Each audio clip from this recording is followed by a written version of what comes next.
A little bit overcast and a little bit rainy here in Macedonia, but it is not a bad day, I guess. Not a horrible day. I think it's supposed to be like this for the rest of the day. Now, tomorrow, I believe we are going to video.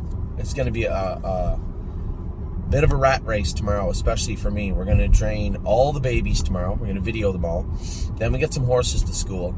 And then I'm going back to Ontario to race ready for landing. And as soon as the race is over, coming back to Ohio, I have to get up in the morning and go to the Meadows. Going to the Meadows on Friday afternoon. We have 4 of our horses in. Really excited about that. Memory and Imagination is going to make his 2024 debut. Might need a tightener, the way he felt in this qualifier. Might need a tightener, but felt really good and is trotting really good. And by all accounts, Tim said he trained fantastic. Monday. It's not to take anything away from anybody else on Friday. I'm excited about the weekend in general this week. We have, we have Arson, who trained great yesterday. He's making his 2024 debut. Time is on my side going into the final of that race on Saturday also. So a lot going on this weekend, and that's not to take anything away from the horses that have been racing good and racing throughout the year. It's just obviously exciting when the sophomores make their first starts. Same type of feeling we're going to have when the rookies make their first starts later on this season. So I wanted to give everybody an update, a number of things to talk about. I've been getting emails all week, so I've been back and forth. A couple of times you may have got an email back from Wendy's email and was signed by me. I've been trying to help out. Wendy's taking some personal time, and I've been trying to help out, go through her emails. Now there's some of the bookkeeping stuff I'm not as familiar with, so I have to ask for a little bit of help and some patience, obviously, and I appreciate all the patience everybody's given in that regard. But we'll get it cleaned up, and we're working to. I've said this since before the end of 2023 that we have some changes coming, and they are being worked on in the background. This is an added wrinkle, but at the same token, it's not the end of the world. So we'll be working through that. And as I said, if there's any mistakes you guys see, please bring them to the forefront. Please tell me, and I will work on them immediately. So there's that. Next Wednesday, we have another conflict coming up. Well, Tuesday, I potentially will be in Kentucky. I think we'll talk about Kings County in a minute. It's tough when he's not on the gate and you never driven him before, and then he throws in a real clunker of a line. I have to take a step back and look and say, well, these classes are tough, right? He raced for 30. I think he was in the backup class of the Open, whatever he was in. Those are some tough horses, and the money they're going for, it's only going to get tougher. I think we're going to pivot and move Kings County out of there, bring him back up to the Meadows, and Stacy obviously was lobbying to get him back yesterday, which is fine. It's her job. No more than Harry was lobbying to get Collector back. So I think we can move Kings County from the Meadows to Southern Ohio back and forth, and that will work out well. I like that idea, actually, because he can drop into the non-winners of 60-some hundred or 7,000 at the Meadows next week, and then thereafter, if he races well, he can stay there. But if there's going to be conflicts between him and Stay Close, then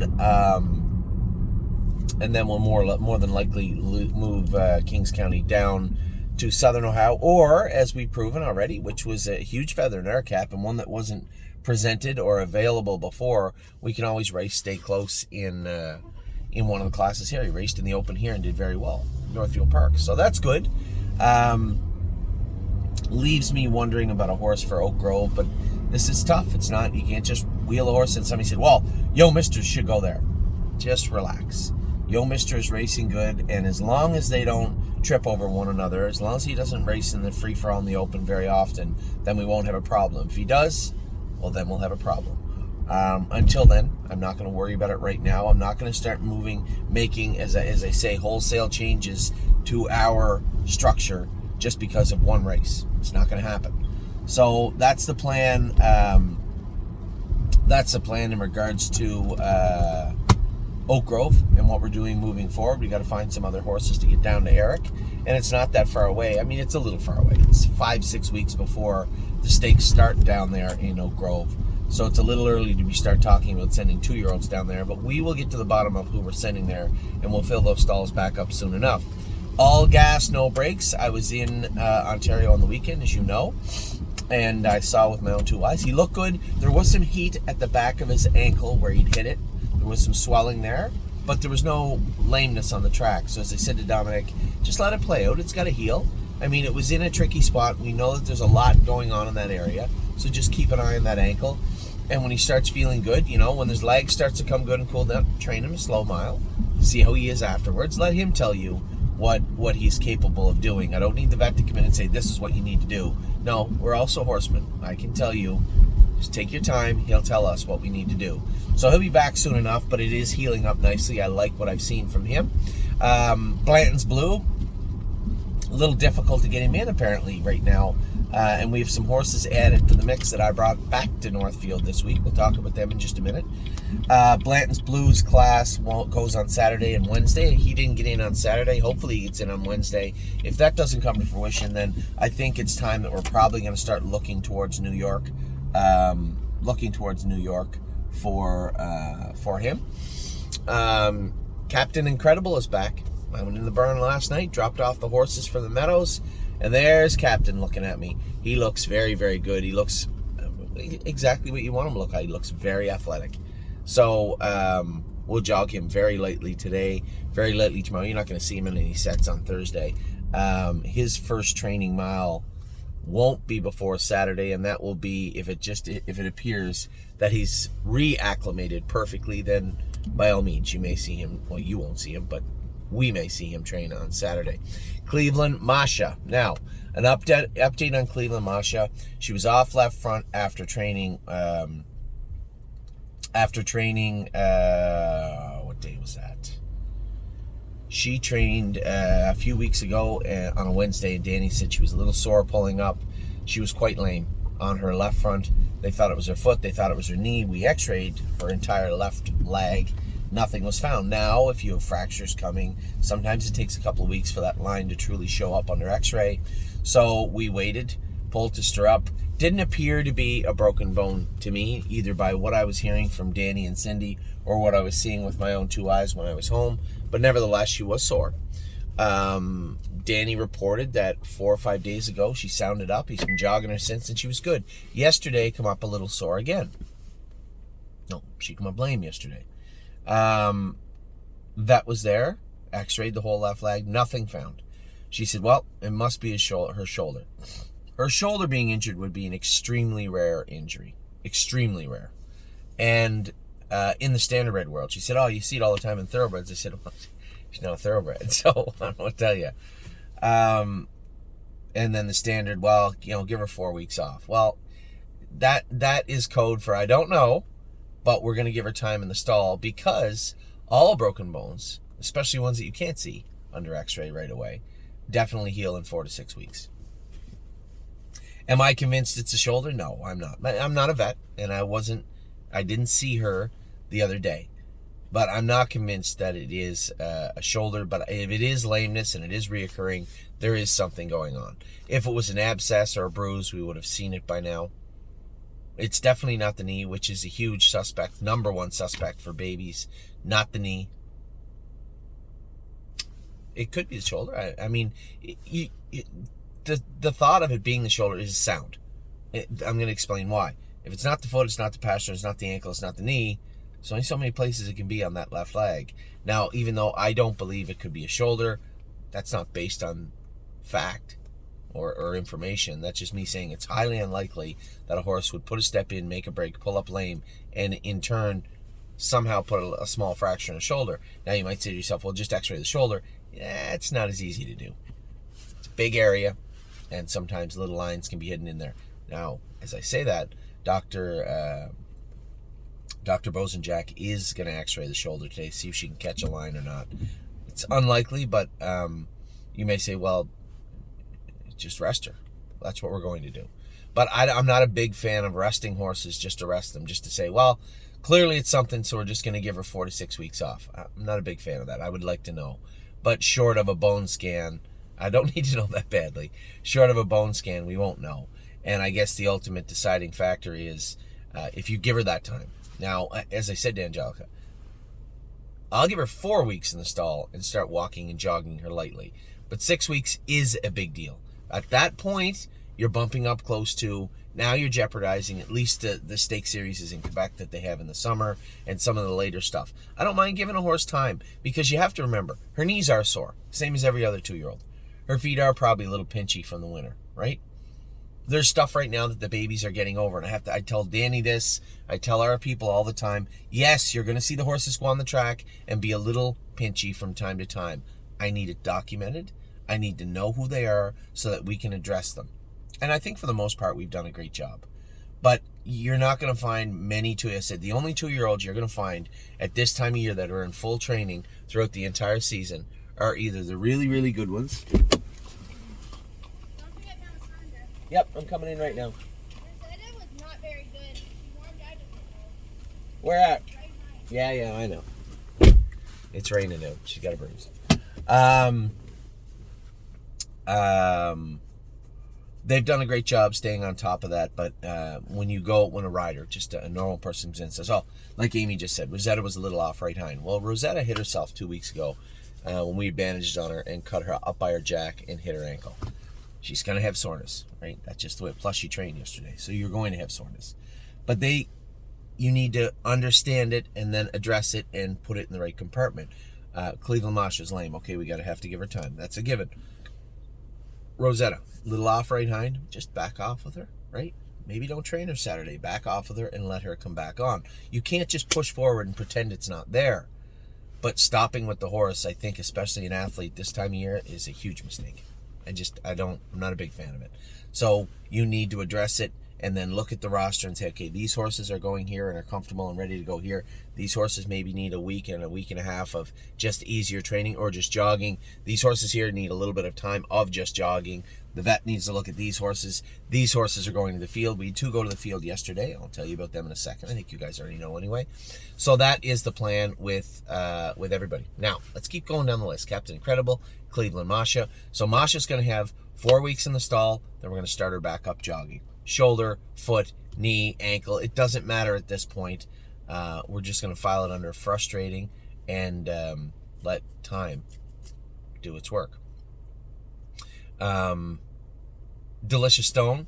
Now, Delicious Stone had trained last week and was ready to go. Developed a quarter crack right front. Now, this is very, very telling. Developed a quarter crack right front.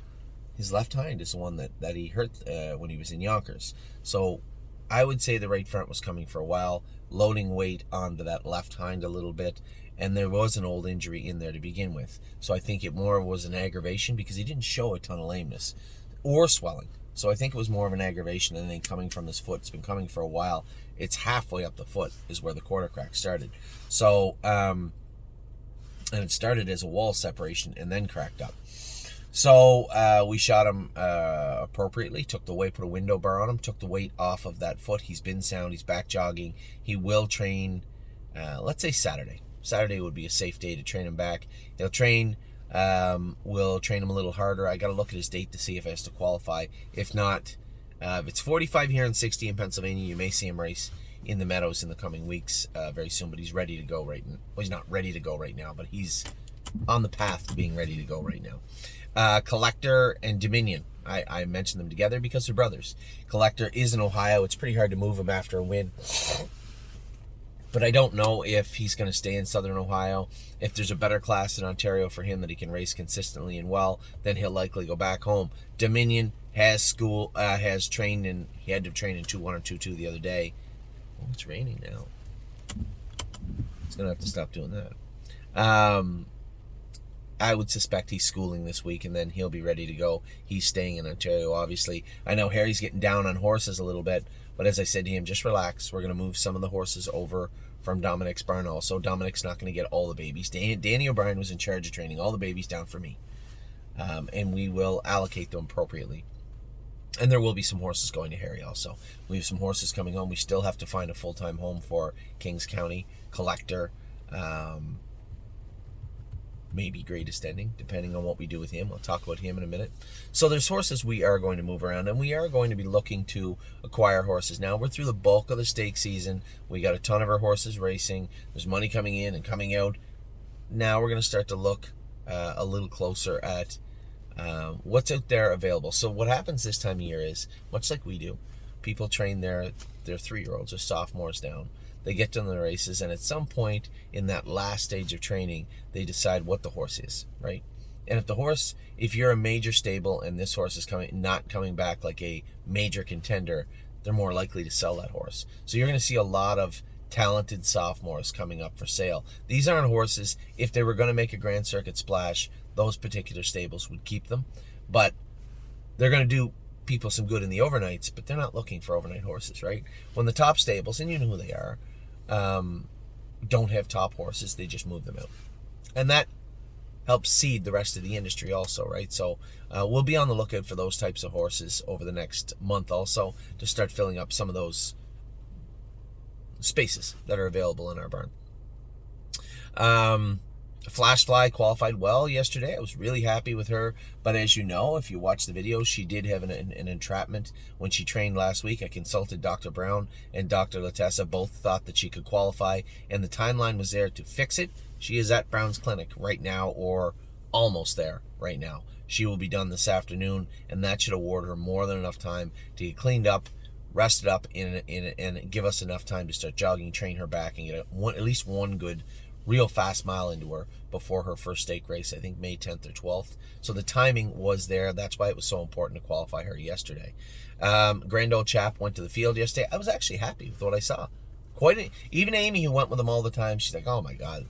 You know, she was interested what the bone scan said, and we were all a little surprised that the specialists come back with just EPM. But then the blood work on that EPM test did verify her findings, but didn't... It validated what she said, but still leaves me wondering, was there something else going on there? Jogged him yesterday. He looked much better. Now, he's in the stall for 30 days. You know, light work, walking, caring for him, but not training, right? So, the next part of his recovery or his rehab would have been giving him time to mature out in the field. So, I brought him and Pelican Al over to the meadows, met up with Jacob, and Jacob took Pelican Al and Grand Old Chap out to the field. Just gonna let them mature, relax, and be horses. Greatest Ending. I guess it's worth noting the next horse after Greatest Ending is I'm a Trucker. He went out to another field. Enos, who had our blacksmith, big Amish guy, has big Amish farm, and we sent I'm a Trucker out there just to let him relax also. This was a horse, his knees were bothering him. It was becoming a chore to keep him good. So just turned him out, let his knees mature. Greatest Ending come back yesterday. I want to have the vet look at him, address him, work on a few things, and then we'll get him back going. He's just going to miss this week, I believe. JK Victory is going to train tomorrow, and then we are going to race him Saturday. Now, he trained hard on Saturday of last week. He qualified on Tuesday. He's going to train hard tomorrow. Not hard, because if he's in Saturday, we don't go too hard with him. Probably 1.5 miles, 220 speed on Thursday, and then he'll race Saturday at the Meadows. Kings County, I talked about him. We're probably going to move him. I like the idea, actually, of having him work between the Meadows and Southern Ohio. Probably going to bring him up, work on his back, get him in that class next week at the Meadows, and then go from there with him. He's just not a great fit right now, especially I feel like there's a few horses I wanted to go with Kings County, but when it's just too hard for me to get to Oak Grove, and then he draws the trailing position. You ask somebody to drive him that's never driven him before, and then you end up with a poor result. One, you can't be surprised, and two, I am a little disappointed. Not disappointed in the horse or the driver, just disappointed in the whole situation. It was nobody's fault, but that's how it played out. And Kings County, that's a tough bunch, right? Tough bunch. It looked like he was going to do that first start. He was good. Then I kind of dropped the hammer on him his next start, and he didn't respond well. So we need to gather ourselves up and pivot with this guy, I believe. No Free Lunch is supposed to be qualifying this week, I believe. They were just taking their time. We're trying to give him enough time, not too much time that we're talking years that he's off, but enough time to get it done right.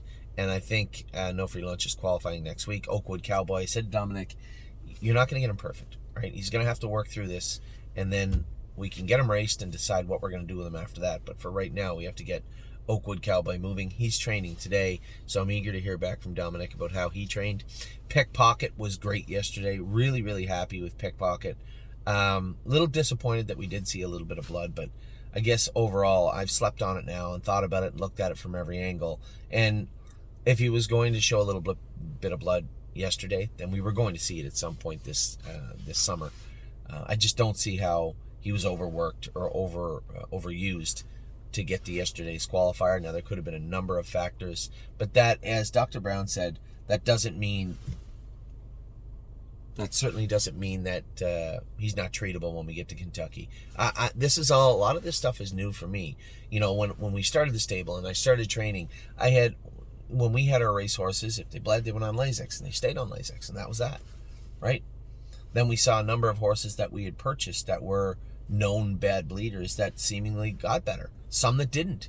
So I realized that it's subjective to each and every horse, each and every breed. By breed, I mean sire.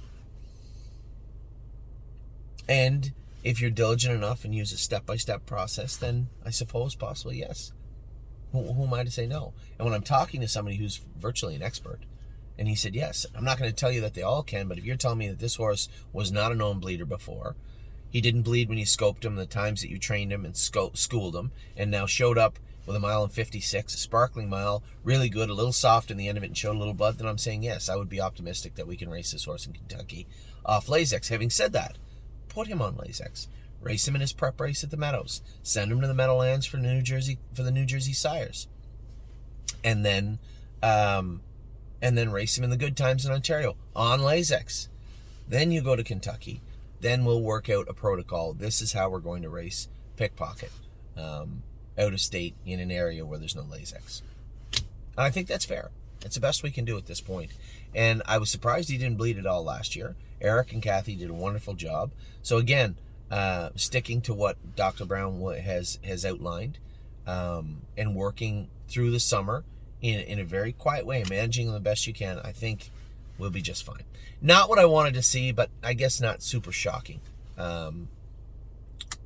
overall. Pull the Shoes is back in Ohio. She's going to race next week, and the non-winners of 1 also eligible 2 if you put her in for a price. We're going to try and give her an easy race before the Stallion Series. It just is what it is. She's an okay filly. She's going to have a tough time in the Stallion Series. There's no two ways about it.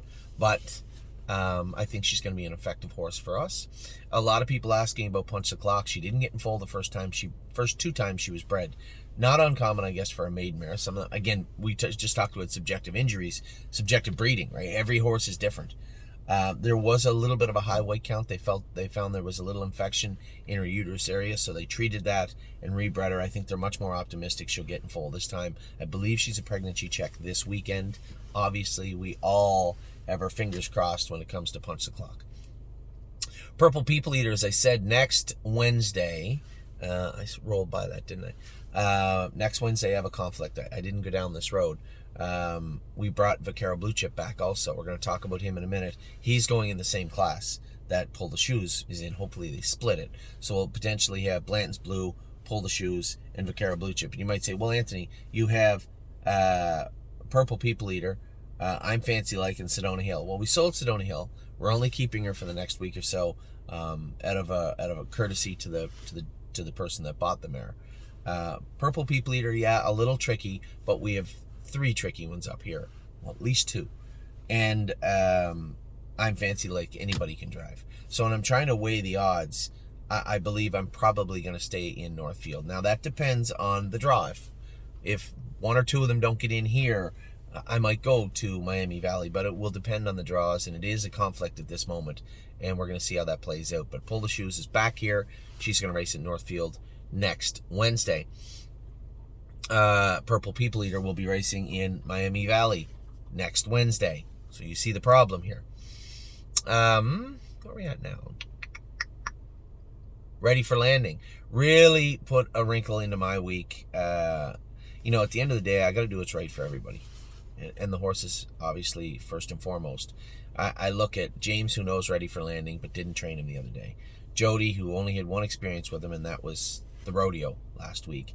So to ask anybody to drive him coming in cold, not knowing the horse, you're probably going to look at really, one, an overly conservative drive, or two, potentially a break like you had last week. I just can't in good faith know that that's going to happen. I looked at my schedule. There was a gap on Thursday evening, so I'm going to go to Ontario. I'm going to get in the car after we're done training all the babies here and we're done schooling all the horses here. I'm going to get a shower and go back to Ontario.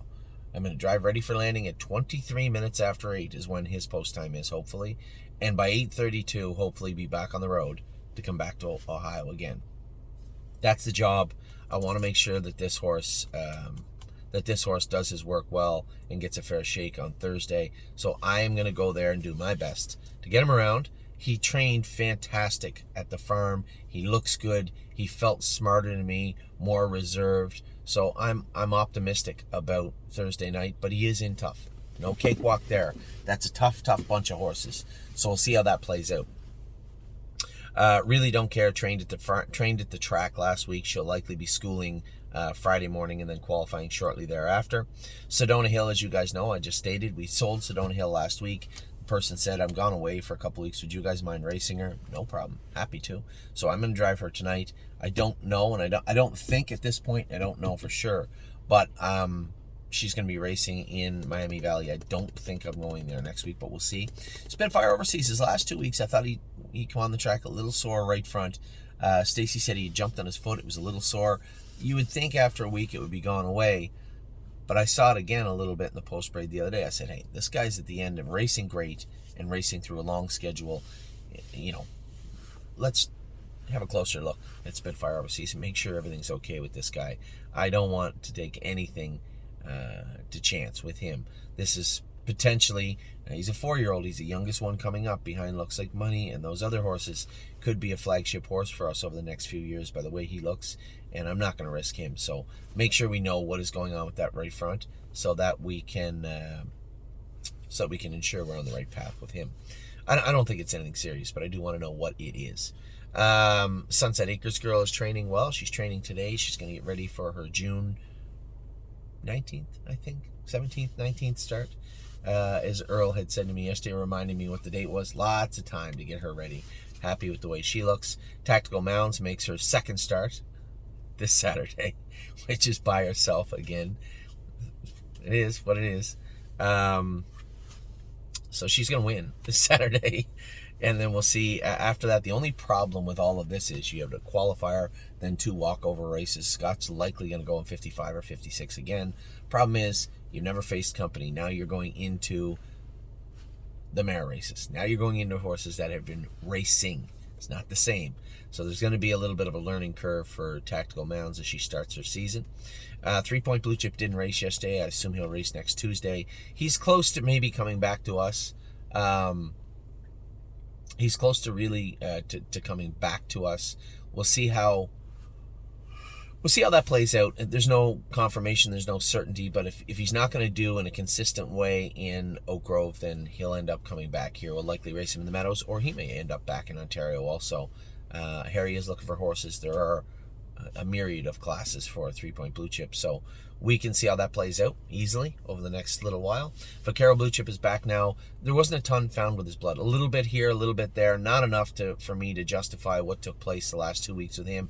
He's going to go in that condition claimer, his first start back also for us here at Northfield Park, and hopefully get him back on track. These are hopeful, confidence builders. And if it isn't his confidence, if he just didn't come back great, then that's where he belongs. And at the end of the day, it's as simple as this. Put the horses in where they can win. That's where he's supposed to be able to do good. That's where he's going to start next week. So that's what's up with Vaquero Blue Chip. Woodmere Betcha, I got an email this morning saying that Diamond Race in Truro didn't fill. They changed and retooled the conditions. They said you can have a refund, but we're going to change and retool the conditions. And if it fills, they will, I think they've moved the deadline to May 31st to fill it up. And if it fills, great. So I think that's the plan with that diamond race. It's like the Mohawk Millions. We had to put $6,000 up to race for 50. I assume there's 8 horses, maybe 9 in it. So we'll see. We'll see what takes place there. I don't know how close they were to filling it. I don't know how much this moves the needle as far as the changes to the condition. I don't really know. I hope it goes. It would be nice, and I can tell you what. Really excited to watch this filly this race this summer. She impressed me quite a bit the other day.